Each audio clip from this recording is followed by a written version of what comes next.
तर मराठा आंदोलकांच्या मागण्यांनंतर सरकारनं काढलेल्या जीआरवरून आता ओबीसी नेत्यांमध्येच मतभेद समोर आलेत. ओबीसी महासंघाचे अध्यक्ष बबनराव तायवाडे यांनी या जीआरवर समाधानी असल्याचं म्हटलंय. तर विशेष म्हणजे ओबीसी समाजाचं या जीआरमुळे कोणतंही नुकसान झालं नाही असं त्यांनी म्हटलंय. तर ओबीसी आंदोलक लक्ष्मण हाके यांनी मात्र या जीआरला कडाडून विरोध केलाय. ओबीसी आरक्षण या जीआरमुळे संपुष्टात आलंय. आरक्षणाच्या नरडीचा घोट घेतलाय. शाहू फुले आंबेडकरांच्या उदात्त हेतूलाच दूर सारलंय असं हाकेंनी म्हटलंय. तर ओबीसी नेते भुजबळांनी मात्र शासन निर्णयाचा सखोल अभ्यास करून आपल्याकडून सुरू असल्याचं भुजबळ यांनी म्हटलंय. नक्कीच आम्ही समाधानी आहोत. आम्ही जो अभ्यास केला, आम्ही जे चिंतन मनन केलं या शासन निर्णयाचं, त्यामुळे आम्ही सुद्धा समाधानी आहोत. आणि मी हमखास सांगू शकतो की ओबीसीच्या आरक्षणाला कुठेही धक्का लागलेला नाही.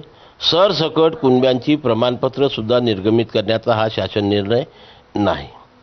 तर कारण असं की ज्या कुण्या व्यक्तीला कुणबी मराठा कुणबी किंवा कुणबी मराठा जातीचं प्रमाणपत्र हवं आहे, त्या व्यक्तीला जी सध्याची प्रचलित पद्धत आहे त्या पद्धतीमधूनच जायचं आहे.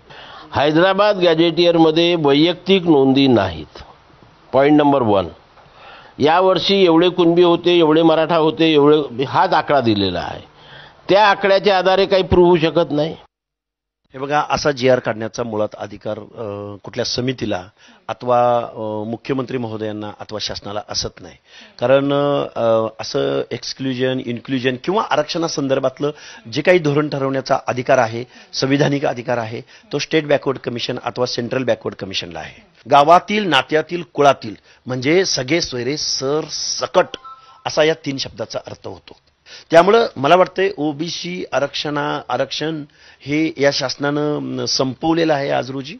आणि जे काही टेबलाखालून किंवा अवैधरित्या जे काही सर्टिफिकेट, बोगस सर्टिफिकेट या महाराष्ट्रात काढली जात होती, त्या सर्टिफिकेटला बढावा देण्याचं काम महाराष्ट्र शासनाच्या या जीआर अन्वये झालेलं आहे. काल जो काही जीआर काढलेला आहे त्याच्याबद्दल आम्हा ओबीसीचे जे काही नेते आहेत आणि कार्यकर्ते आहेत त्यांच्या मनामध्ये फार मोठ्या शंका आहेत. मी आता याच्यामध्ये जे आहेत वकिलांचा सल्ला घेतो आहोत की याचा काय अर्थ आहे. कारण कुठल्याही जातीला उचलून दुसऱ्या जातीत टाकण्याचा अधिकार कुठल्याही सरकारला नाही. न्यायालयात जाणार आहात का? होय.